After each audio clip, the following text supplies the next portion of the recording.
یعنی 7 کا نمبر بہت اہم ہے۔ اس کے بعد میں ہے طواف کا طریقہ کار۔ جب طواف کیا جاتا ہے تو اس کی ابتدا حجر اسود سے ہوتی ہے۔ ہر چکر میں حجر اسود کا استلام یعنی اشارہ اور بوسہ کیا جاتا ہے۔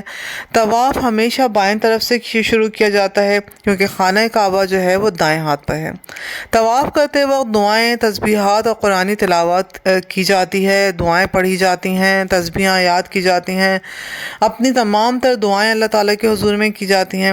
یعنی خلاصہ یہ ہے کہ مسلمان خانہ کعبہ کے گرد جو یہ 7 چکر لگا رہے ہیں یہ اللہ کے حکم سے لگا رہے ہیں اور رسول اللہ صلی اللہ علیہ وسلم کی پیروی کرتے ہوئے آپ کی سنت کے مطابق لگا رہے ہیں۔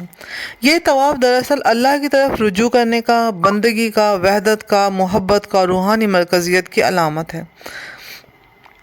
گویا کہ یہ طواف بندوں کی بندگی اور ان کی اپنے رب سے محبت اور اپنے رسول کی اطاعت کو واضح کرتا ہے۔ اب ہم تھوڑا طواف کا بیک گراؤنڈ بھی دیکھتے ہیں کہ آخر جو طواف ہے کیا یہ زمانہ قدیم سے جاری تھا یا یہ خاص طور پہ ہمارے لیے کیا گیا تھا؟ تو دیکھیں طواف جو ہے یہ بہت قدیم ہے، یعنی یہ اسلام سے بھی پہلے ہوتا تھا اور ہوتا رہا تھا۔ اسلامی تعلیمات کے مطابق طواف کا جو آغاز ہے یہ حضرت ابراہیم علیہ السلام اور ان کے بیٹے حضرت اسماعیل علیہ السلام کے دور میں ہوا۔ حضرت ابراہیم علیہ السلام اور حضرت اسماعیل علیہ السلام نے اللہ تعالیٰ کے حکم سے خانہ کعبہ کی تعمیر کی۔ اس کی دلیل میں قرآن مجید کی سورہ بقرہ کی آیت نمبر 125 اور 127 ہیں، جو میں آپ کے لیے پن کر دوں گی، آپ پڑھ لیجئے گا۔ اس میں اللہ تعالیٰ نے کہا ہے کہ خانہ کعبہ کی تعمیر کے بعد اللہ نے انہیں اسے عبادت کے لیے صاف کرنے کا حکم دیا، جس میں طواف بھی شامل تھا۔ یعنی قرآن میں اللہ تعالیٰ فرماتے ہیں اور جب ہم نے اس گھر یعنی کعبے کو لوگوں کے لیے مرکز عبادت اور امان کا مقام بنایا اور ابراہیم کو کہا کہ مقام ابراہیم کو نماز کا مقام بناؤ، ہم نے ابراہیم اور اسماعیل سے کہا کہ میرے گھر کو طواف کرنے والوں، قیام کرنے والوں اور رکوع اور سجدہ کرنے والوں کے لیے صاف رکھو۔ سورہ بقرہ۔ یہ ظاہر کرتا ہے کہ طواف کو اللہ تعالیٰ نے خود ہی فرض کیا، یعنی یہ کسی انسان نے ایجاد نہیں کیا تھا، بلکہ اللہ نے اپنے پیارے نبی حضرت ابراہیم علیہ السلام کو بتایا کہ آپ طواف کریں، میرے گھر کو صاف کریں اور یہاں پہ آنے والوں کے لیے میرے گھر کو صاف کریں، خود اس میں عبادت کریں اور آنے والوں کے لیے بھی عبادت کو آسان بنائیں۔ چنانچہ اس کی ابتدا حضرت ابراہیم علیہ السلام کے زمانے سے ہوئی۔ طواف اسلام سے پہلے بھی موجود تھا لیکن اس میں بگاڑ تھا۔ یعنی کیا وہ طواف بالکل ایسے ہی تھا جیسے ہم ابھی کرتے ہیں یا وہ کچھ الگ شکل میں تھا؟ حضرت ابراہیم علیہ السلام کے بعد یہ طواف کا عمل جاری رہا اور صدیوں میں اس عمل نے بہت سارے بگاڑ اور تبدیلیاں دیکھیں۔ یعنی یہ عمل عربوں میں بھی جاری رہا تھا لیکن عربوں نے اس میں آہستہ آہستہ بتوں کو شامل کر دیا اور کچھ غلط رسومات بھی شامل کر دیں، جیسے وہ طواف کرتے ہوئے مشرکانہ اذکار پڑھتے، کچھ لوگ بغیر لباس کے طواف کرتے اور کچھ بتوں کو اپنے ہاتھوں میں لے کے جو تھے طواف کرتے۔ خانہ کعبہ جو کہ خالص توحید کا مرکز تھا، یعنی خانہ کعبہ اللہ تعالیٰ نے اپنا گھر بنوایا تھا اور حضرت ابراہیم کو یہ بتایا گیا تھا کہ میرے گھر کو میری عبادت کرنے والوں کے لیے صاف کرو۔ وہاں پہ لوگوں نے بت لا کے رکھ دیے، یعنی خانہ کعبہ میں رکھے گئے کل بتوں کی تعداد 360 تھی۔ رسول اللہ صلی اللہ علیہ وسلم جب آپ دنیا میں آئے اس وقت یہ بت خانہ کعبہ میں رکھے ہوئے تھے اور وہ عرب انہی کے گرد طواف کرتے تھے۔ جیسے جیسے آپ بڑے ہوتے گئے آپ یہ دیکھتے گئے اور آہستہ آہستہ جب اللہ تعالیٰ نے آپ پہ اپنی وحی نازل فرمائی تو آپ نے یہ بات جانی کہ یہ جو بت ہیں ریپرزینٹ نہیں کرتے، یہ اللہ کی نمائندگی نہیں کرتے، بلکہ یہ انسانوں کے رکھے ہوئے بت ہیں، انسانوں کے بنائے ہوئے بت ہیں جن کا اللہ سے دور دور تک کا بھی واسطہ نہیں۔ چنانچہ رسول اللہ صلی اللہ علیہ وسلم نے اصل عبادت کو اور اصل طواف کو دوبارہ قائم کیا اور یہ بتایا کہ بھائی عبادت صرف اللہ کی ہے، طواف صرف اللہ کا ہے، کسی بت کا نہیں۔ اللہ کو جو چیز پسند نہیں ویسے نہ کرو۔ اگر اللہ آپ کو مشرکانہ باتوں سے روکتا ہے آپ ان سے رک جائیں۔ اللہ کہتا ہے کہ اپنے بدن کو ڈھانپو تو اپنے بدن کو ڈھانپ کے طواف کریں۔ جب رسول اللہ صلی اللہ علیہ وسلم نے فتح مکہ حاصل کی تو آپ نے خانہ کعبہ کو تمام تر بتوں سے پاک کر دیا، بتوں کو نکال توڑ کے پھینک دیا گیا اور اصل طواف کو دوبارہ اس کی درست حالت میں قائم کیا گیا۔ اب یہ کہ کعبہ سے پہلے بھی دائرے کی عبادت کا تصور تھا یا نہیں تھا، یعنی اب ہم حضرت ابراہیم علیہ السلام سے بھی پیچھے چلے جائیں تو کیا اس زمانے میں بھی کوئی ایسا تصور تھا کہ دائرے میں عبادت کی جاتی تھی؟ یعنی لوگ خانہ کعبہ کی عمارت تو اس وقت نہیں بنی تھی، تو کیا لوگ کسی عمارت کے گرد طواف کرتے تھے یا نہیں؟ کچھ علماء کہتے ہیں کہ آسمان کے فرشتے جو ہیں وہ بھی خاص قسم کا طواف کرتے ہیں جو کہ بیت المعمور کے گرد ہے، اور بیت المعمور 7ویں آسمان پہ واقع ہے۔ اس سلسلے میں ایک حدیث پیش کی جاتی ہے کہ رسول اللہ صلی اللہ علیہ وسلم نے اپنی معراج کی رات فرمایا کہ آپ نے بیت المعمور میں فرشتوں کو دیکھا جہاں 70,000 فرشتے ہر دن رات طواف کرتے ہیں اور وہ دوبارہ کبھی واپس طواف کرنے نہیں آتے۔ یہ صحیح بخاری کی حدیث ہے۔ گویا کہ طواف صرف زمینی عمل نہیں ہے بلکہ ایک کائناتی عبادت ہے، یعنی انسانوں سے پہلے فرشتے بھی یہ عبادت کر رہے تھے اور ابھی بھی کر رہے ہیں، کیونکہ فرشتے بیت المعمور کے گرد ہر وقت طواف کرتے رہتے ہیں۔ یعنی اب ہمیں اس سے یہ باتیں پتہ چلیں کہ طواف کی جو ابتدا تھی وہ حضرت ابراہیم علیہ السلام کے زمانے میں ہوئی۔ حضرت ابراہیم علیہ السلام نے خانہ کعبہ کی تعمیر کی اور اللہ تعالیٰ کے حکم سے تعمیر کی۔ اللہ تعالیٰ نے انہیں یہ حکم دیا کہ میرا گھر تعمیر کرو، اسے پاک صاف کرو، عبادت کے لیے خود بھی عبادت کرو اور آنے والوں کو بھی اس میں عبادت کرنے کا موقع دو۔ تاہم وقت کے ساتھ ساتھ یہ عمل بگڑتا چلا گیا اور عربوں کے زمانے میں بہت زیادہ بگاڑ کا شکار ہو گیا۔ پھر اللہ تعالیٰ نے اپنے حبیب حضرت محمد مصطفیٰ صلی اللہ علیہ وسلم کو دنیا میں مبعوث کیا اور آپ کو وحی کے ذریعے بتایا کہ یہ مشرکانہ بت ہیں، ان کو ہٹا دیا جائے۔ چنانچہ آپ نے دوبارہ سے اللہ کے دین کو خالص توحید کے ساتھ قائم کیا، یعنی اور طواف کا جو تصور ہے وہ کائنات میں بھی موجود ہے۔ جیسے فرشتے بیت المعمور کے گرد طواف کر رہے ہیں، ایسے ہی انسان بھی اللہ کے گھر کے گرد طواف کرتے ہیں۔ چلیں دیکھیں، اب تک میں نے آپ کو جو بتایا ان معلومات کا خلاصہ یہ تھا کہ جو طواف کے جو 7 چکر ہیں وہ کسی انسان کے طے شدہ نہیں ہیں بلکہ اللہ تعالیٰ نے طے کر دیا، اپنے رسول کے ذریعے سے طے کروا دیے ہیں۔ ہم اس لیے 7 چکر لگاتے ہیں اور 7 کا نمبر بھی غیر معمولی نمبر ہے، ہم نے یہ بھی آپ کو بتا دیا۔ اس کے بعد میں یہ اہم معلومات میں سے ہے کہ جو طواف ہے یہ آج سے نہیں ہے بلکہ یہ حضرت ابراہیم علیہ السلام کے زمانے سے، یعنی قدیم زمانے سے یہ ہو رہا ہے۔ جب خانہ کعبہ پہلی دفعہ تعمیر کیا گیا زمین پہ تو اس کے بعد سے اس گھر کو مرکز مان کے اس کے گرد طواف کا ابتدا ہو گئی، جو وقت کے ساتھ ساتھ بگڑتی گئی، لیکن بعد میں رسول اللہ صلی اللہ علیہ وسلم نے، اب آپ کو بعثت ہوئی تو آپ نے اس کو آہستہ آہستہ اس کی ابتدائی شکل کی جانب لوٹا دیا۔ اس کے بعد میں یہ کہ جو طواف کا جو عمل ہے یہ صرف زمین پہ نہیں ہو رہا بلکہ آسمانوں پہ بھی طواف ہو رہا ہے، یعنی اللہ کے فرشتے آسمان پہ اور اللہ کے بندے زمین پہ اللہ کو اپنا مرکز مان کے اس کے گھر کے گرد طواف کریں۔ اب میں آپ کو طواف کی اقسام کے بارے میں بتاؤں گی۔ طواف کی اقسام ہیں لیکن ان میں سب سے جو اہم ہے وہ ہے طواف افاضہ۔ طواف افاضہ کب کیا جاتا ہے؟ یہ طواف حج کے دوران میں کیا جاتا ہے اور یہ یوم النحر یعنی 10 ذی الحج کے بعد میں کیا جاتا ہے، یعنی جب حاجی مکے واپس آتے ہیں، قربانی کر چکے ہوتے ہیں، اس کے بعد یہ طواف کرتے ہیں، اس لیے اس کو طواف افاضہ کہا جاتا ہے۔ اس کی خصوصیت یہ ہے کہ یہ طواف ایک بہت اہم عبادت ہے اور حج کا حصہ ہے۔ اس طواف کو کرنے کے بعد ہی حاجی کا حج مکمل ہوتا ہے۔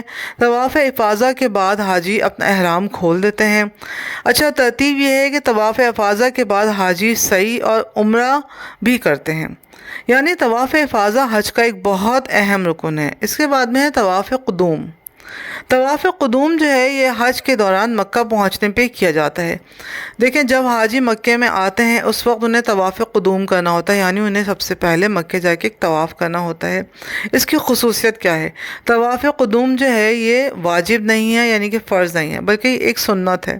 طواف قدوم عام طور پر حج میں آنے والوں کے لیے مخصوص ہوتا ہے، لیکن بعض علماء کہتے ہیں کہ اگر آپ مکے میں اپنے کسی کام سے بھی داخل ہوئے ہیں تو بہتر ہے کہ آپ مکے میں داخل ہو کے طواف کر لیں، اور یہ طواف قدوم کہلایا جاتا ہے۔ اس کے بعد میں آتا ہے طواف وداع۔ یہ وہ طواف ہے جس میں آپ مکے کو چھوڑتے ہیں اور یہ طواف آخری وہ طواف ہوتا ہے جو آپ کے دلوں کو رلا دیتا ہے، یعنی حاجی جب مکے سے حج کے بعد واپسی کی تیاری کر رہے ہوتے ہیں، واپس روانہ ہو رہے ہوتے ہیں، اس وقت یہ طواف کیا جاتا ہے۔ طواف کو جو ہے یہ فرض نہیں ہے بلکہ یہ سنت طواف ہے، لیکن اس کی بہت زیادہ اہمیت ہے، اسے بالکل بھی نہیں چھوڑنا چاہیے۔ دیکھیں، ایک تو یہ کہ یہ سنت ہے تو اس کی اہمیت ہے ہی، دوسرے یہ کہ آپ اپنا حج مکمل کرنے کے بعد میں اپنی پوری عبادات مکمل کرنے کے بعد مکے کو چھوڑ کے جا رہے ہیں، تو کسی بھی ایسی پیاری جگہ کو چھوڑ کے جانا اتنا آسان تو نہیں ہوتا، تو آپ جانے سے پہلے ایک آخری اس کو سلام کرنے، آخری طواف کرنے تو ضرور جائیں گے، اور یہی طواف وداع کہلاتا ہے۔ اس کے بعد میں طواف نفل آتے ہیں۔ طواف نفل کسی بھی وقت کیا جا سکتا ہے کیونکہ یہ ایک نفلی عبادت ہے۔ حاجی اور عام مسلمان جب بھی چاہیں وہ خانہ کعبہ میں جا سکتے ہیں اور کعبہ کے گرد طواف کر سکتے ہیں، جیسے لوگ عمرہ ادا کرنے کے بعد عام طور پہ طواف کرنے چلے جاتے ہیں کہ ہم نفلی طواف کر رہے ہیں۔ نفلی طواف جو ہے یہ مسلمانوں کے لیے اختیاری ہیں، یعنی اگر ان کی مرضی ہو تو کریں اور اگر نہیں کرنا چاہتے تو نہ کریں۔ کبھی بھی کر سکتے ہیں اور چاہیں تو کبھی بھی نہ کر سکتے ہیں۔ ان کا کوئی خاص وقت نہیں ہوتا، یعنی یہ نہیں کہ آپ کسی خاص وقت مکے میں داخل ہوں اور یہ طواف کریں۔ خانہ کعبہ کا طواف عبادت کا ایک بہت اہم حصہ ہے، چاہے وہ فرض ہو یا نفل ہو۔ یہ بات ہمیشہ یاد رکھیں کہ آپ یہ نہیں کہہ سکتے کہ چونکہ ہم نفلی طواف کر رہے ہیں تو اس کی اہمیت کم ہے اور فرض طواف ہیں تو ان کی اہمیت بہت زیادہ ہے، بلکہ وہ خانہ کعبہ کا طواف ہی ہے۔ اس کے بعد میں ہے طواف شکر۔ طواف شکر کا مقصد اللہ تعالیٰ کا شکر ادا کرنا ہے۔ یہ طواف آپ کسی بھی وقت کر سکتے ہیں، کسی بھی مقام پہ کر سکتے ہیں۔ اگر اللہ تعالیٰ نے آپ کو کوئی بہت بڑی نعمت اور کامیابی دی ہے اور آپ نے طے کر لیا ہے کہ میں اللہ تعالیٰ کے شکرانے کا طواف ادا کروں گا، تو آپ یہ بالکل ادا کر سکتے ہیں کسی بھی وقت اور کسی بھی دن۔ یہ ایک نفلی طواف ہے جو آپ صرف اللہ کی رضا کے لیے کرتے ہیں۔ اس کے بعد میں ہے طواف تطہیر۔ تطہیر سے پتہ چل رہا ہے کہ یہ پاکیزگی اور طہارت کے لیے ہے۔ اس کا مقصد بھی یہی ہے کہ یہ طواف اس وقت کیا جاتا ہے جب انسان ناپاک ہو، جیسے آپ عورتیں حیض کی حالت میں ہیں یا نفاس کی حالت میں ہیں تو اس وقت چونکہ وہ ناپاکی میں ہیں اور طواف نہیں کر پائیں تو جب وہ پاک ہوں گی تو وہ طواف تطہیر کریں گی۔ یعنی حائضہ یا ایسی عورتیں جو اپنے خون سے پاک ہوتی ہیں جب وہ طواف کرنے جاتی ہیں تو اسے طواف تطہیر کہا جائے گا، یعنی پاکیزگی کا طواف۔ اس طواف کا مقصد جسمانی اور روحانی صفائی ہوتی ہے۔ اس کے بعد میں ہے طواف عمرہ۔ طواف عمرہ نام سے پتہ چل رہا ہے کہ یہ طواف عمرے کی عبادت کا حصہ ہے۔ یہ عمرہ کرنے والے مسلمان جب بھی مکہ پہنچتے ہیں تو یہ طواف ضرور کرتے ہیں۔ یہ 7 طواف عمرے کا حصہ ہیں۔ عمرے میں طواف کا جو عمل ہے یہ فرض ہوتا ہے۔ عمرہ کرنے والے افراد بھی صحیح کرتے ہیں اور پھر طواف کے ساتھ اپنی عبادت کو مکمل کرتے ہیں۔ یعنی طواف عمرہ جو ہے یہ بہت اہم طواف ہے اور بالکل یہ فرض طواف ہے۔ اس کے بعد میں اب ہمیں یہ پتہ چلا کہ طواف افاضہ جو ہے وہ حج کے بعد جو ایک ضروری طواف ہے۔ طواف قدوم مکہ پہنچنے پہ کیا جائے گا۔ طواف وداع مکہ چھوڑتے وقت کیا جائے گا۔ طواف نفلی عبادت کے طور پہ ہے، آپ کبھی بھی کر سکتے ہیں۔ طواف شکرانہ یعنی آپ نے اللہ کا شکر ادا کرنے کی نیت سے طواف کی نیت کی تھی اور وہ طواف ادا کیا۔ طواف تطہیر یعنی ناپاکی سے پاک ہونے والوں کا طواف ہے۔ طواف عمرہ وہ طواف ہیں جو آپ عمرے کے درمیان میں کرتے ہیں۔ یہ مختلف اقسام کے جو طواف ہیں یہ دراصل مسلمانوں کی روحانیت کو بڑھاتے ہیں اور انہیں اللہ کے قریب لے جانے کا ذریعہ ہے۔ میں نے آپ کو طواف کے بارے میں بتایا، طواف کی اہمیت بتائی، طواف کی اقسام بتائیں۔ اب طواف کے اوپر میرا بلاگ اپنے اختتام کی طرف جا رہا ہے تو میں آپ کو یہ کہوں گی کہ جو طواف ہیں یہ دراصل مسلمانوں کی روحانیت کو بڑھانے کا ذریعہ ہے، انہیں اللہ کے قریب لے جانے کا طریقہ ہے۔ یعنی جب آپ طواف کر رہے ہوتے ہیں تو آپ اس گھر کے گرد طواف نہیں کر رہے ہوتے بلکہ آپ اپنے اللہ کو مرکز مان کے اس کے گرد طواف کر رہے ہوتے ہیں۔ وہ جو گھر کے گرد آپ گھومتے ہیں وہ گھر کوئی دیوار نہیں ہے عام، بلکہ وہ آپ اسے اللہ کا گھر کہہ کے اس کے گرد طواف کرتے ہیں۔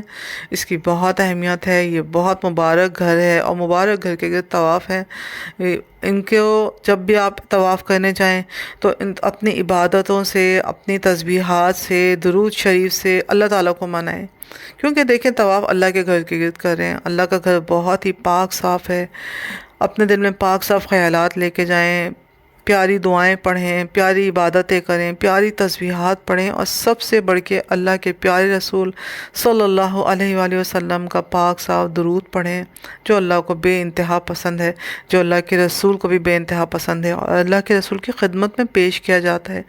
آپ کا ہر درود جو آپ پڑھتے ہیں وہ اللہ کے رسول کو پیش کیا جاتا ہے اور اللہ کے رسول اس کو پسند کرتے ہیں اور اللہ سے آپ کی سفارش کریں گے۔ تو جناب اس پاک گھر میں آپ یہ پاک عبادتیں کریں، پاک دعائیں کریں تو آپ جو مانگیں گے آپ کو ضرور ملے گا۔ اجازت دیں اپنی بہن کو، اور اگر مجھ سے اس بلاگ کے کرنے میں کوئی غلطی ہوئی ہو تو میں اللہ کے حضور میں اس کے لیے معافی طلب کرتی ہوں، اور یہ کہ میں نے بہت محنت سے یہ بلاگ بنایا تھا۔ امید ہے آپ لوگوں کو پسند آئے گا۔ اگر پسند آتا ہے تو میرے چینل کو لائک اور سبسکرائب ضرور کیجیے گا، اور چلیں اپنی بہن کو اجازت دیجیے، بس یہیں پہ اس کو ختم کرتے ہیں۔ اللہ حافظ، السلام علیکم۔